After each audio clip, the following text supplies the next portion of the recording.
Why do most people overthink LinkedIn searches? Oh, it drives me crazy. Check out this video right now to see how you can avoid that.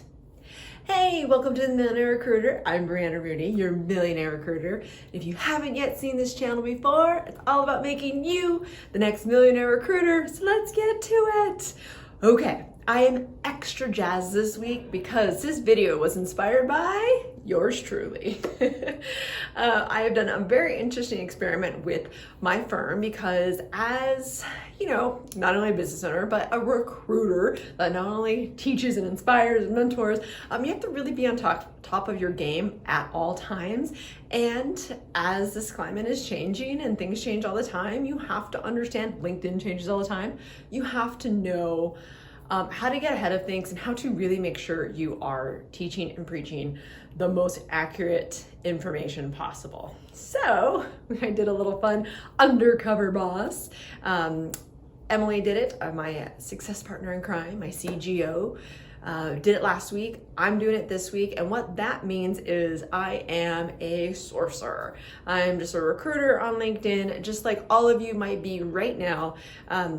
Just going through and literally going through every single process that we have here at Techies and doing different searches and having assigned searches to me. It's been really interesting to get rid of all of the other managerial stuff and everything else that comes with my job and focus all in LinkedIn.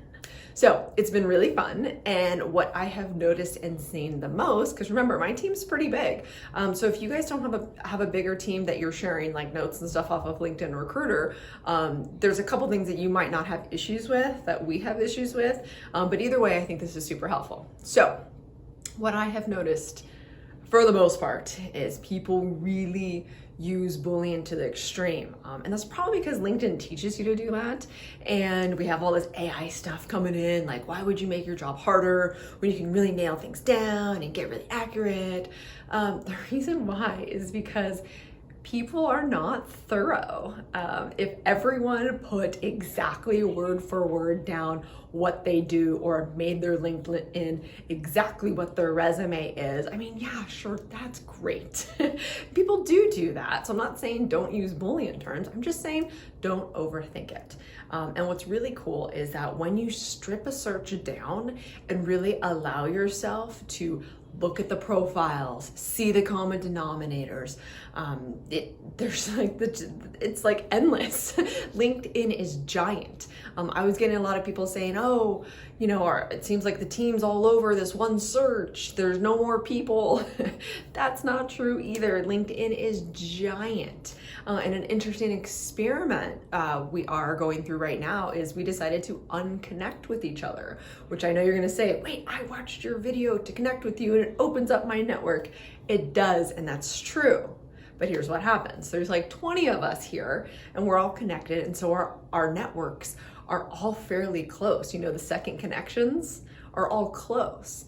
Now, what if we just spread our wings from each other for a little bit and bam, we no longer have second connections. Those are like third connections.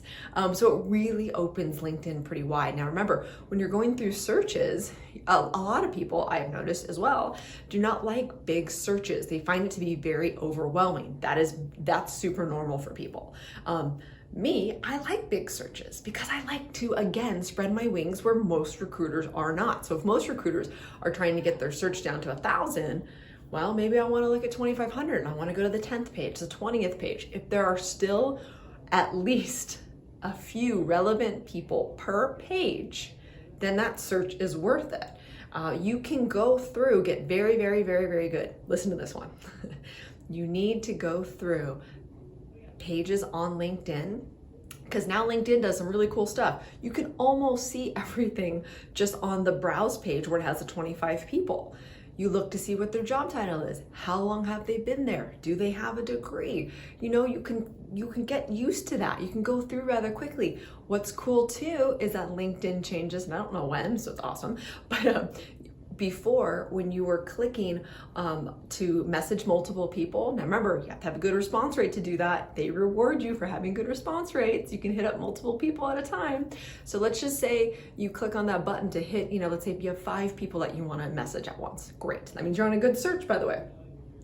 But there's one profile, let's say like the 8th profile, we're like, I'm on the fence about it. Click on it, it comes up, but it still keeps exactly where you were.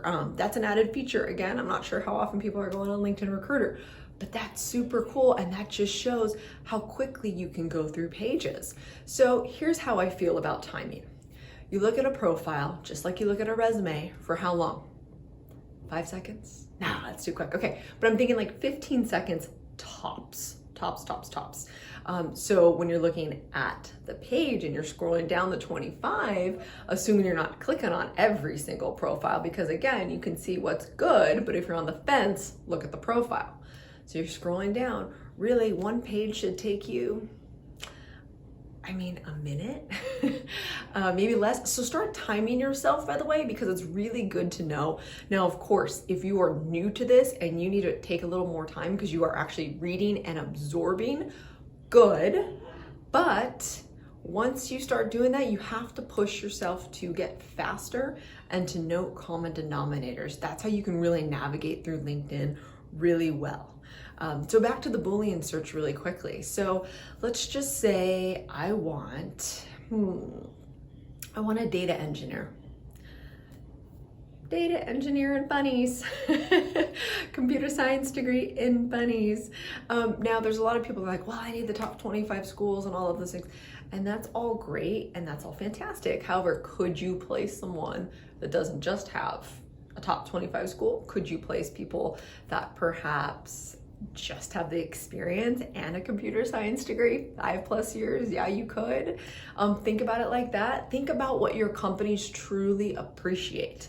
Another thing, especially if you are in high-tech areas that are just like super competitive, like the Bay, like I'm in New York, I'm in there a little bit, but not too much. Those are really highly competitive places, which means if it's highly competitive, there's high turnover.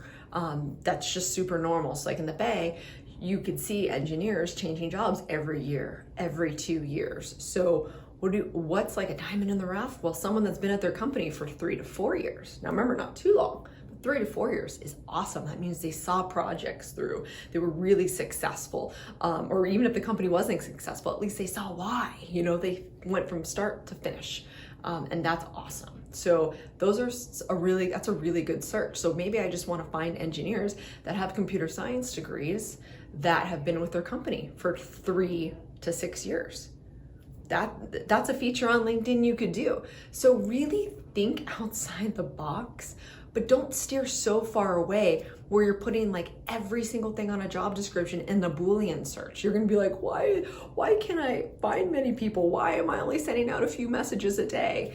Realistically, if you are sending any less than 50 messages a day, and that includes getting intakes, setting up interviews, all of those things in a day, you're doing something wrong or you're on really bad searches.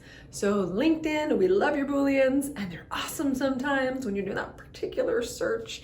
But let's strip it down. So anyways, I hope you enjoyed this. This is something that has been super fun for me, especially because again, my daily job is not sourcing any longer. So this week has been really eye-opening, really inspirational.